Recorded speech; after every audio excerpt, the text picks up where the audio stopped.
Brandon K. Scott of Sports Talk 610 Radio is joining the Locked On Texans podcast, and we will dive into some YouTube comments. You are Locked On Texans, your daily Houston Texans podcast, part of the Locked On Podcast Network, your team every day.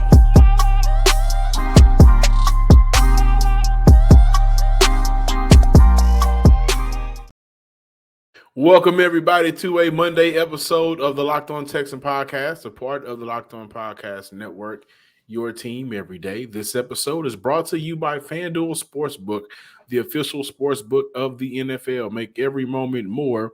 Visit FanDuel.com/LockedOn today to get started. I want to take this time and moment to shout out our everydayers from the Himalaya players. We thank y'all for checking us out every other day now during the off season. But if you are new to the Locked On Texan podcast, be sure to subscribe wherever you get your podcast, including Spotify and Apple Podcasts. Also subscribe on YouTube as well. I am John, some sports guy Hickman, joined by none other than Here it goes. Here it goes. I couldn't even bring him in correctly before he brought that in. I'm joined by Cody Davis, Sports Illustrated's own and credentialed media member for the Houston Texans, your team. Of course, that's why you guys are checking us out here today. That's a J.J. Watt silhouette. You know, I'm hoping, because right now we're recording later Sunday evening for Monday's show, which will be the 12th. And I am hoping that it is actually a celebration of some sorts for J.J. Watt, because if that happens, we got to run back the prayer that I did last week. Literally. Lit the fire, simply because it is the right thing to do. And I think for Houston, if we could talk about it just momentarily, it's the perfect moment, to kind of wrap up and sum up the offseason, right? The offseason started with, we're not looking at who got fired on before Black Monday, but your offseason for the Houston Texans started with the signing of a former Texan great at linebacker. You can make the case that maybe Brian Cushing, when you look at the good years for the Houston Texans and how Brian Cushing played a role in that, but you can make a case that D'Amico Ryans has been this franchise's best linebacker in franchise history. And so you open up that offseason with getting him to be your next head coach for the next 6 years, presumably. But if you can kind of cap it off with J.J. Watt, who is undoubtedly your best player in franchise history, then I expect the butts to be in the seats in the NRG Stadium. I believe the energy will be rocking and rolling, and largely due to the quarterback. If we can go on over to the Cody, the YouTube comments, man. Abigail Tay, I'm hoping I'm saying their name correctly. Cody, she commented on the quarterbacks Davis Mills and C.J. Stroud split first team reps. That episode, she commented and says, sounds like C.J. Stroud can make any wide receiver look good. I wanted to ask you personally to go ahead and kick it off. From what you are seeing, right, and this is a quarterback coming from a collegiate system that playmakers thrive in, but the accuracy of C.J. Stroud has always been a part of the story. From what you're seeing, what you saw, from C.J. Stroud during OTAs, how much is it C.J. Stroud and his accuracy that we can place, like we can see Nico Collins taking the next step because of C.J. We can see if Amari Rodgers is, kept on, or Noah Brown, or any of these guys that aren't necessarily number one dominant receivers, we can see them taking their playing opportunity and using that, playing with C.J. Stroud to the next level, because he's just that good of a quarterback. I honestly think it's a mixture of both. The main one I'm gonna talk about, of course, is Nico Collins. You remember week 2 of OTAs, I came on here and basically spent the entire week raving about Nico Collins, how much the connection between him and CJ Stroud was. I believe they connected that day about 4 or 5 times.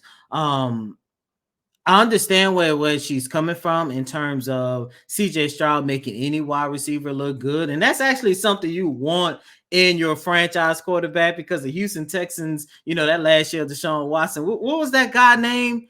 It was after Tanner Hansen. Chad Hansen. After Randall Cobb went down, Deshaun Watson basically turned Chad Hansen into a household name here in the city of Houston, and that's basically what you want out of your franchise or potential franchise quarterback. You want them to be able to thrive with whoever is lining up on that line of scrimmage. However, I say is 50% CJ and 50% the talent that he's playing with. We are going into our third year of Nico Collins, and Collins has had an opportunity to go out there and make plays. I think everybody's favorite play right now was when he caught that 50-50 ball against the Jacksonville Jaguars. I believe that game was in Jacksonville. I can't remember the defender that he caught it over, but that is what we wanted to see. Nico Collins using that 6'4" stature that he has, going up there and getting a 50-50 ball and putting your team in a position to score, putting them in favor to go out there and win games. And I think when you consider that, along with you finally having better quarterback play, that is what we're going to see for this upcoming season. And it's not just Nico Collins as well. Remember on Thursday show or Wednesday show, I can't remember. These shows are starting to run all together, but you just mentioned a name, Amari Rodgers. Don't know if Green Bay wasn't a really good opportunity, but we saw Amari Rodgers go out there and make plays with a Davis Mills, with a Jeff Driscoll. I remember his breakout game in Houston was a game when they almost beat the Dallas Cowboys. Mm-hmm. And now, once again, we saw him go out there and make plays. You pair that with better quarterback play in C.J. Stroud, and that is what took place on last Tuesday when C.J. connected with Amari Rodgers doing that team situational, which ended in a touchdown. So it's 50-50, but you definitely want to make sure that your quarterback is able to thrive with whoever's out there on the line of scrimmage. But of course, the better the talent on the line of scrimmage, the better the quarterback means more wins. Absolutely. And I think when that question alone, I think that's a good statement or question, however we want to put it, from Abigail. I think, Cody, like you mentioned, that's what you want to hear. Like, your quarterback is elevating the receivers around you. And we could talk a lot about Deshaun Watson in a negative way, but Deshaun Watson had moments when DeAndre Hopkins was gone. Will Fuller finally looked like the guy, right? Brandon Cooks was amazing. Kenny Stills was putting up good numbers for this team, man. And again, Chad Hansen. And so for CJ, I think hearing people at least ponder on, well, is it the quarterback or is it the wide receiver as a rookie? That's good news. That's good positive news. I also want to continue on with Brickva. I don't know what these names, Brikvah. And this person comments on the show, a lot, honestly. So shout out to them. Please, if you see this show, let me know how to pronounce your name. But the question was it on Davis Mills that Nico didn't get the ball, or was it on Pep Hamilton? You guys put a lot of blame on Mills and his play last season, but I'm curious to know if either of you have studied Pep's run-first offensive scheme, much different from Tim Kelly's system a year prior. If you don't mind, I want to take this one. We can put a lot of blame on Pep Hamilton, rightfully so. And as the season went on last year, I was gradually putting more and more blame on the lack of creativity and the staleness of that offense from Pep Hamilton. So I'm not taking away from the bad job that Pep Hamilton did last season. But guys, I am on record by saying Nico Collins ended last season, and I want to make sure that I got the numbers correctly before I move forward. Nico Collins ended last season with 481 yards. When I go back and watch through 17 games, and I think Nico played in maybe 12 or 13, give or take, there was at least 250 yards left out on the field because of Davis Mills. So, in one breath, we're talking about how C.J. Stroud can make a player better, or the productivity of their wide receiver go up because that's his quarterback. But in the same breath, we have to realize that, yes, Pep Hamilton's offense was stinky last year. I mean, real live funky. But Davis Mills and the lack of consistency with his footwork, setting his feet, delivering on throws, delivering with reads, really hurt himself, It hurt the other receivers around him, and I think ultimately it hurt Nico Collins because I think that we look at Nico Collins differently if he ended last year with 700 yards compared to the 400, 480 that he had, right? And I think that's true because the expectations are more believable now if those numbers were behind it. When you are a team that isn't making the playoffs, isn't in a playoff push, the numbers matter. And for Nico, those numbers were not there. So I understand why for him it's important to play 17 games and have those numbers because he didn't get an opportunity, a fair shot last year to do so because of who was throwing him the ball and the funky offense that was around him. I also want to take this moment to shout out my little cousin, Paris. Went to her gender reveal yesterday, and she is bringing in another beautiful girl to the world. So, whoever was team girl at the gender reveal, they got it right. We got another princess heading into the world. What about you? Y'all don't know yet? Still too early? We don't know yet. We are having our gender reveal next month, actually. So, well, you'll get the invite, but we are having the gender reveal next month. And I feel it in my soul and my spirit. I gotta meet my baby boy, man. So, of course, here on the Locked On Texas podcast, you guys are more than listeners and quote unquote fans. You guys are family and friends. So I'll keep y'all updated on how that's going. Make a fast break to FanDuel during the NBA Finals because right now new customers get a no sweat first bet up to $2,500. That's $2,500 back in bonus bets if your first bet doesn't win. With FanDuel, we're talking about an app that gives you great promotions every day. It's safe and secure, and you get paid instantly. There's no better place to bet on all of the playoff action than America's #1 sports book. Visit FanDuel.com/locked on and get a no sweat first bet up to $2,500. That's FanDuel.com/locked on. FanDuel is the official sports betting partner of the NBA and NFL. Welcome back in, ladies and gentlemen, to this Monday installment of Locked On Texans. It's been a minute, but we got our guy, Mr. Brandon K. Scott from Sports Radio 610. Brandon, what's going on, man? Oh, man, always glad to be back. Always glad to be with you guys and the Locked On Texans audience. It's a pleasure. And more than anything, I'm just glad that we are this much closer. See, the later we talk, that much closer we are to actual football. So I'm glad that we are at least this much closer to going from T-shirts and shorts and OTAs. And we're about to get into, some of the mandatory stuff pretty soon here, but not too long after that, it'll be real football. So I'm looking forward to that, man. Brandon, really quick, because ever since you and I have been knowing each other, ever since you and I have been working together, the Texans are sort of on a decline, sometimes in an abyss. And this is the first time that I could truly say I'm excited to see what the future has in store. Ever since I've been covering this team, do you feel that way? Even though I do know that you had more time with the D-Hop and the J.J. Watson stuff, which, by the way, at the time of this recording, we are still waiting to see what will be revealed later on today with the J.J. Watt silhouette that they posted on Twitter. Yeah, I felt like, especially the second one of those was so obvious. Like, I'd be shocked if it's anything not J.J. Watt related.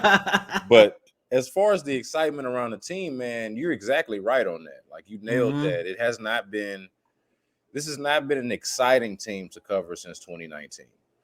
That was the last time that we went out there covering the Texans and were like feeling like we were covering a relevant football team, not just a good football team, but a relevant football team, a football team that was on the rise. At the time, remember, in 2019, we thought that they were on the rise. It wasn't until the offseason came where we started to suspect, like, oh, man, you know what? They just traded DeAndre Hopkins seemingly for no reason and for nothing in return. Maybe this thing is not on the rise. And we saw how everything played out over the next couple of years. So, yeah, man, the excitement is there.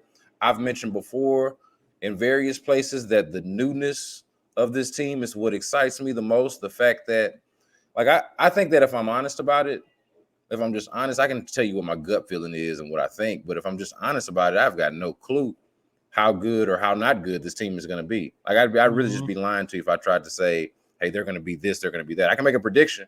I can give you my logic behind it. But it's just such a new team with so many new pieces that to me, it's hard to even say, hey, this is what the team is going to be. But that's what I like about it. That's what I'm Mhm. excited about, to learn what DeMeco Ryans is as a head coach, to learn what Bobby Slowick is as an offensive coordinator, and more than anything, to learn what CJ Stroud is as a quarterback. Mm. Yeah, and B Scott, that's where I actually want to start. You know, you talk about the excitement, you talk about the newness. You've been out there with me throughout OTAs. What have been your thoughts about CJ Stroud as of right now, especially when you compare him to Davis Mills? I think that's the biggest part about it. And I heard my colleague, I don't know if it was Seth Payne. I definitely heard this on the station though somewhere. I wish I could give the credit to the proper person, but someone had pointed out, and I think it was Seth, that the big thing, the great thing about practices and workouts and combines and things like that kind of get overhyped. Mm-hmm. The thing that gets underhyped about those things is the opportunity for an evaluator to see guys side by side. Hey, you go do the same thing that dude just did right behind him, right? And so Mm-hmm. that gives you a better sense for what it looks like and how it compares. And we've been out there seeing that. Man, CJ Stroud stands out. He just flat out stands out, at least among these guys. We'll see how he stands out when the games matter and when they count and when they're actually playing, and if that translates. But in practice, the part that we've been able to see so far, I mean, he's clearly the most talented guy. Now, does he know all of the nooks and crannies of the offense? Is he ready for NFL defenses, both intellectually and physically? I don't know. We'll see, hopefully. Mm-hmm. But the way it looks right now, the way he looks against his own team and against his own teammates, I mean, he stands out. He stands out. It's very clear why he's the number 2 overall pick. And it's also very clear why there's not really I don't think, a real substantive conversation about who quarterback number 1 is. Mm. And speaking of quarterback number one, look, I tell people all the time, do not be alarmed, do not be surprised. I kind of expect for the Houston Texans to go into OTAs, and a couple of days is going to be mandatory camp, training camp, and it's going to be this. We don't know who is going to be the starting quarterback. It's a so-called competition, of course, between him and Davis Mills. And I look at what the Carolina Panthers did. I believe it took place on Thursday that Frank Walsh, the new head coach, came out and said that Bryce Young is our starting quarterback moving forward. And he made that decision right after they concluded their OTAs. B. Scott, with that in mind, do you think that it would be in the Houston Texans' best interest to go on and say that, okay, CJ Stroud is going to be our starting quarterback moving forward, other than doing this whole competition thing and, letting Davis Mills start at the beginning of the season and then halfway through you throw CJ Stroud in there? Like, what do you think in this whole quarterback competition thing between CJ and Davis Mills? Yeah, I don't believe it. So like I'm very dismissive of it. And I know you're asking me the question here, but like I just flat out, frankly, don't believe that there is a quarterback competition at all to speak of. Mm-hmm. I don't care if CJ Stroud ain't practicing at all. Okay. If it's and obviously I want him practicing, but in terms of how it relates to where his place is in the organization, Davis Mills can take every first team rep, and CJ Stroud can go up there and play video games with Kyle McNair if he wants to. And CJ Stroud will be QB number 1. Do not let this quarterback competition conversation and the need for us to have conversation before the season starts cloud what you understand of how the world works. You draft a guy number 2 overall, and you don't have a quarterback to speak of on your roster, and there's really just not much of a conversation. Like, we got to look at the Bill O'Brien, Tom Savage, Deshaun Watson thing and look at it and say, hey, look, that's not a guide. That's not a template. That's not, hey, well, they did this, so these guys going to do that. No, you got to hope and pray and at least give them the benefit of the doubt that they're not like that silly, that they're not going to do that thing. So the way I look at it, man, is that it's CJ Stroud's job to lose. The only way that he's not starting is if there's something that's alarming that's happening, something that makes you feel like, oh, he's just flat out not there yet. But the whole reason why you draft a guy like that number 2 overall is because you do feel like he's ready to play with some coaching, with some training. Obviously, you don't just throw him out there, but that's what the offseason is for, and so they are training him. No matter who he takes his reps with, they are training him to be their quarterback one way or another. I tell you what, if Davis Mills is starting week 1, I'm going to have some concerns about CJ Stroud. I do not Oh, think wow. that. Yeah, no, I will have some concerns. Maybe not personal, but I will have concerns about what they think of CJ Stroud, if that makes sense. I'll start to wonder, hey, are they worried about this guy? Is he on track? Because this season, you got to think about this too, Cody. This ain't some experimental, let's see how it goes type of season. We Yeah. just did. We done with that. Yeah. We done with that. They traded their pick for next year. They drafted a quarterback. They traded that pick to go get an edge rusher. They spent money this offseason. I mean, and they hired their coach, the real coach that they really want. It's over with. It's over with all this other stuff about rebuilding. And I know they don't like the term rebuild, but any of that, okay? No, it's time to go. So, like, why would you play with that? Why would you jeopardize that? Why would you mess around with that and put Davis Mills out there to start where you had to bench him last year for Kyle Allen, or put Case Keenum out there who's older than I am? So, like, what are we doing? What are we doing? CJ Stroud's the guy. Welcome back in, ladies and gentlemen, to this Monday installment of Locked On Texans.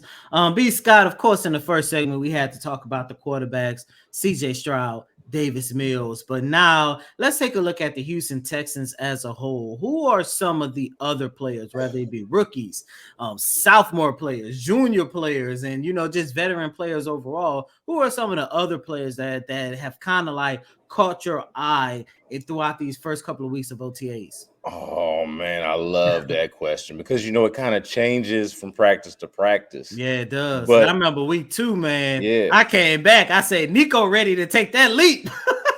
All right. So we are along the same lines here with this. I'll say this just consistent. This is a takeaway of mine from OTA so far, is that Nico Collins and Robert Woods, or if I should say it in proper order, Robert Woods and Nico Collins are number 1 and number 2 wide receiver on this team. You don't have to think, and hold on, listeners and viewers.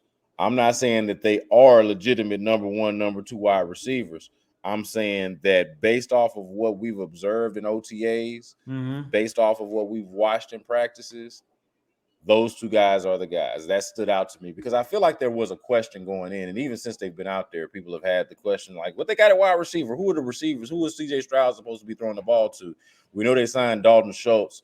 Then that's another name I would throw out there, by the way. I think the underrated signings for them, I don't know if underrated is the right word because, like, everybody knows that they did this, but, we talk so much about the young players.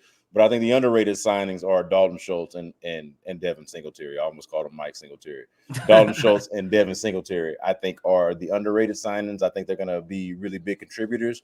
But as far as just like a camp observation for me, it's that the wide receiver question, at least the way they view it, feels like it's been answered based off of how they're practicing. They're using Robert Woods and Nico Collins in what looks like the top wide receiver. For one thing, I noticed that those guys are next to each other a lot when they're not on the field. They're standing or kneeling next to each other. Another thing I noticed is that when it's a quarterback drill and just a quarterback drill, the receivers that they keep over are Robert Woods and Nico Collins. And then the rest of the receivers go do a wide receiver drill, I guess, or go run routes. I don't know. But whenever I'm keyed in on the quarterbacks and they keep a wide receiver, it's those 2.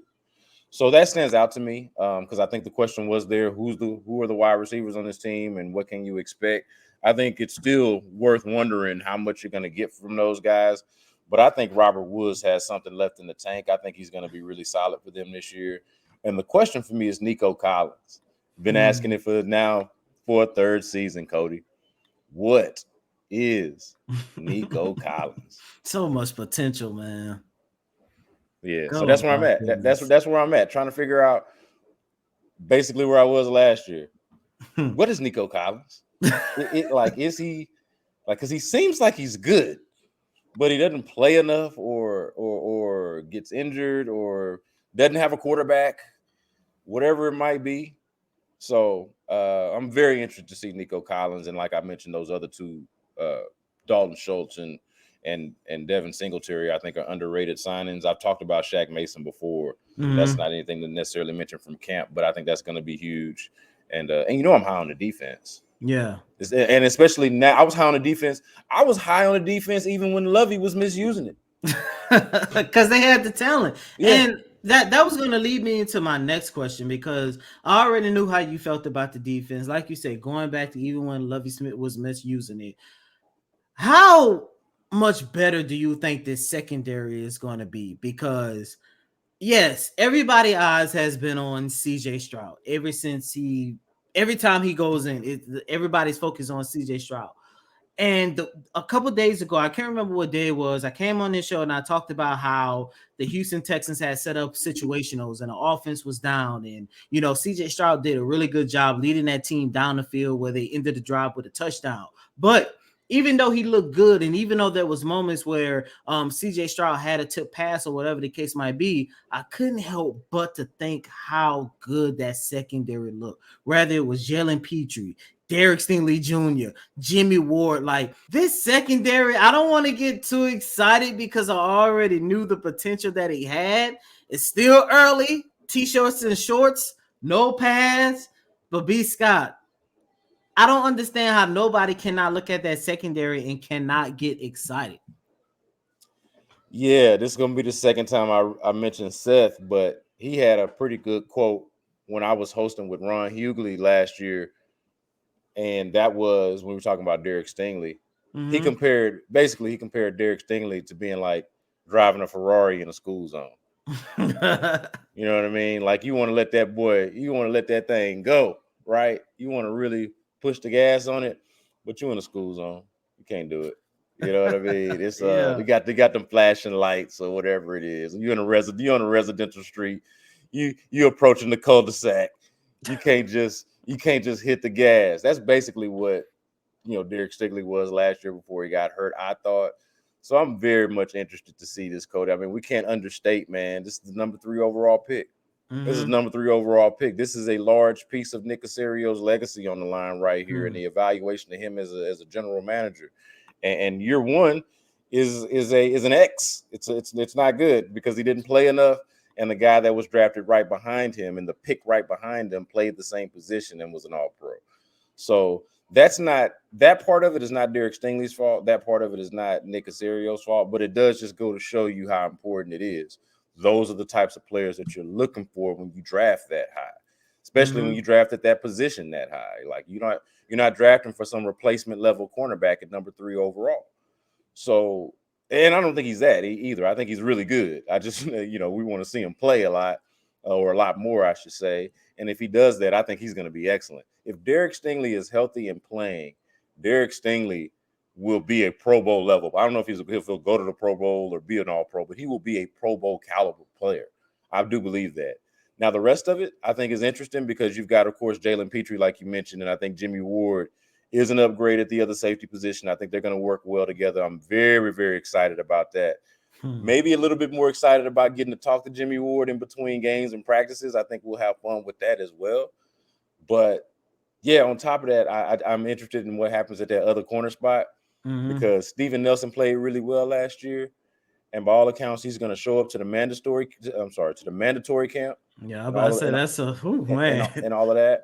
But it sounds like he wants a new contract. And I don't know if he played so well that he played like new contract well. He earned his money, and he needs to go out there and probably earn his money.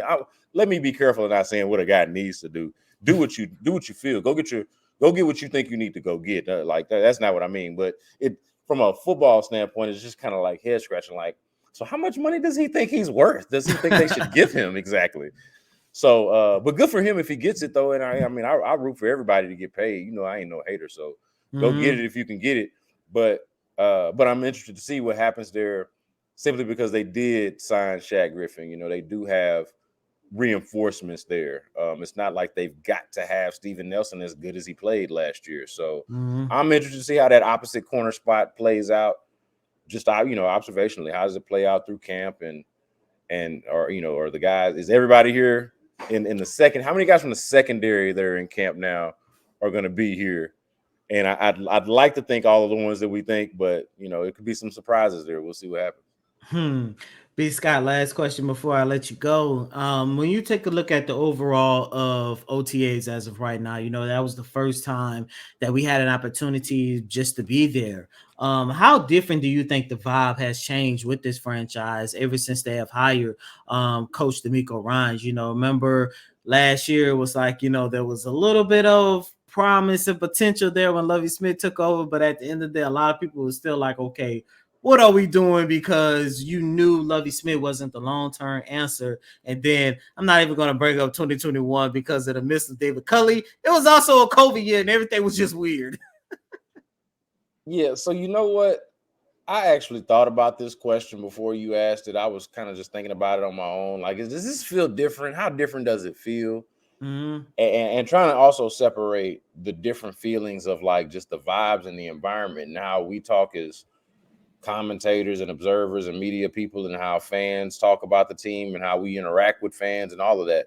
But like just the team itself, since we have access to that, right? Mm-hmm. The team itself, the practices themselves, does the vibe feel different? I'll be honest with you, man. The vibes always like, except for 2021. Let's just be honest. It was COVID also. I don't want to blame David Culley. It was also COVID. It was just No, weird. no, It was no, just no, weird. no. But it was also Deshaun Watson out there playing safety. Yeah, I forgot about On that. scout team. That was weird. That did not fit. But what I'm saying is, generally speaking, how about that? Mm-hmm. Generally speaking, the vibes are always good this time of year. Why wouldn't they be? Mm-hmm. You know what I mean? Like, this is the time of year, and I thought about this, Cody. This is the time of year where everybody should feel like they can win the Super Bowl. Even all of the teams that we know won't win the Super Bowl, right? Though there's no reason in giving up on that dream today while you're at camp, you know, voluntary camp at that, and it's about to be mandatory coming up. But yeah, man, everybody's optimistic. Everybody feels good about their situation. When I go back and listen to our transcript or to our, to our audio and read our transcripts from these interviews that we do at the press conferences, Cody, I'm Mm-hmm. like, yeah, of course everybody's feeling good. Of course everybody's, morals are high, morale is high, and the vibes are nice, of course, because you haven't played football yet, and you haven't been beaten down by the season yet. You haven't been beaten down by losing yet. Whatever teams that comes out to be, right? Whoever ends up going through adversity, it just hasn't come up yet. So this is the time where the vibes probably just should feel good. Like they should just feel good around this. That's what this time of year is. But also, I think more specific to the Texans, I think there is two things: a trust in D'Amico Ryans as the head coach, and I would call it relief that C.J. Stroud is the quarterback now. That's why I can't do nothing with this quarterback competition conversation, man. Didn't nobody go out there and suffer through 2 years of Davis Mills, get the number 2 overall pick, and draft C.J. Stroud out of Ohio State just to sit back and talk about we're gonna let them compete? No, they're competing. They're competing like amongst themselves, and like, it's almost really kind of a show, man. Honestly, like it's not a real competition. We know what time it is. Davis Mills, I do think, is competing, but more so just for his livelihood. Mm-hmm. Like is he going to be the backup quarterback here? Is he going to be a quarterback that some team who loses their quarterback, some team goes through what San Francisco went through at the end of the season, or hell, throughout the season, but some team goes through that and needs a quarterback? Like, I don't know, but he wants to make a good impression on the next employer. It's almost like he hasn't been fired, cut, or waived, and obviously the Texans aren't folding. But it's almost like when you're working somewhere and you know that the place is about to go belly up, you try to like get your resume together and you start putting everything together and try to like start making sure that you look good for the next potential employer. Mm-hmm. And I think that's what Davis Mills is competing for more than anything. I don't know how much the Texans actually care about that unless they're trying to, rise his draft stock or anything, or I'm sorry, his trade stock. But yeah, man, I think that it's just C.J. Stroud's presence, D'Amico Ryans' presence, and the feeling, maybe even that trade too, Cody, for as controversial as it was. that trade to move out of the first round from next year and trading their own pick at that to go get Will Anderson, I wonder how many people felt the way that I did, which was, and I told you about this, like, I ain't necessarily agree with the move. It wasn't something that I would have done, but I liked the messaging of it. I thought it said, hey, we're ready to be good now, guys. Enough is enough. And I can respect that, even though it's not the move I would have made.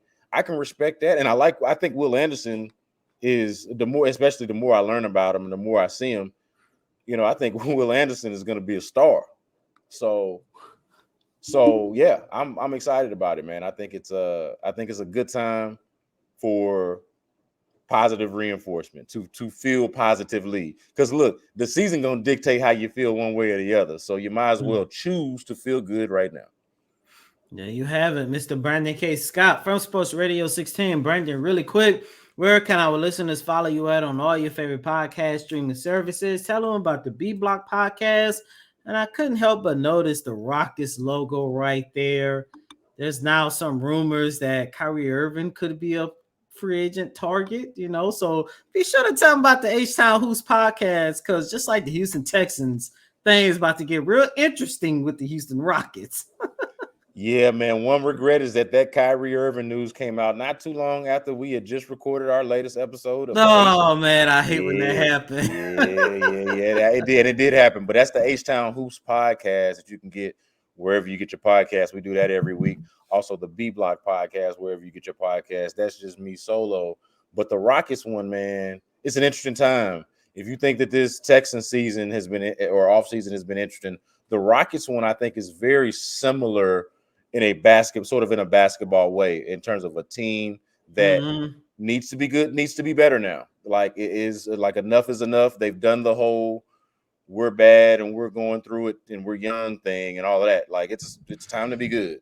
So yeah, y'all come check us out. Me and Adam Spillane talking about that every week on the H-Town Hoops podcast, and of course on Sports Radio 610 as well. Throughout the week. Follow me though on Twitter at Brandon K. Scott to find out whenever I'm gonna be on, because it could be anytime. And as always, I'm your host, Cody M. Davis. Please remember to follow me on Twitter at Cody Davis _24. Once again, that's Cody COTYDAVIS _24. And be sure to check out my co-host John Hickman over on Twitter at John _Hickman 12. And be sure to subscribe to Locked On Texans. You guys see the little ticker at the bottom. Subscribe to Locked On Texans on YouTube and all your favorite podcast streaming services. Until next time, ladies and gentlemen, peace.